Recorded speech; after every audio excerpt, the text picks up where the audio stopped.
When you're looking to stay ready with laser sharp focus, Warrior II is your go-to. Grab your mat, take a deep breath in, and a long breath out. Let's begin.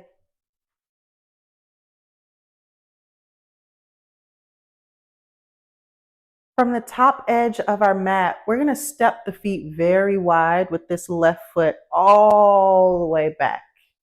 The right toes are facing forward. The front knee is stacked directly over the ankle.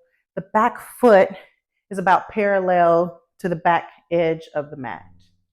The front thigh is working its way towards being parallel with the floor, and the back leg is strong and straight.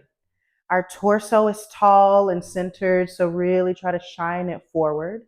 We're really getting a deep stretch for the left psoas and the right inner thigh. Navel to spine connection here, Uddiyana Bandha. Navel draws in and up to help support this balance. Our front heel is going to be in alignment with our back arch. So heel toe that front foot to more of a center line so that you do feel like you're on one tightrope.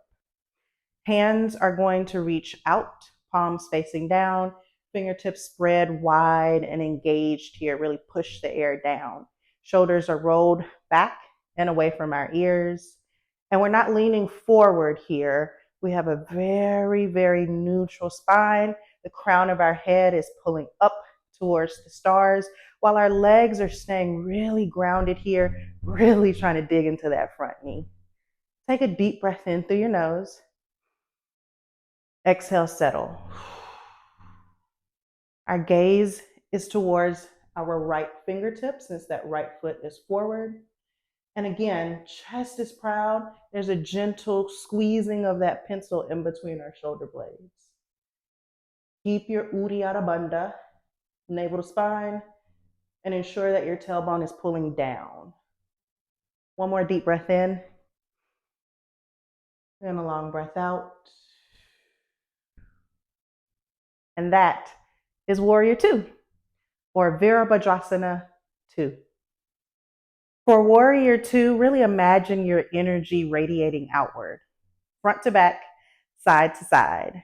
Stay grounded and rooted through your legs and the soles of your feet, while also allowing your chest and your arms to feel expansive. For a modification, you can actually shorten your stance, keeping your hips squared off, your chest and your torso shining forward. Maybe the hands come to the hips instead of being spread out, or hands at heart center. That was Warrior II, or Virabhadrasana II. Feel steady, feel strong, feel empowered anytime you are here in a class. I can't wait to see you in the next video. Thank you so much for tuning in. We're going to be diving into the difference between Warrior I and Warrior II, so stay tuned.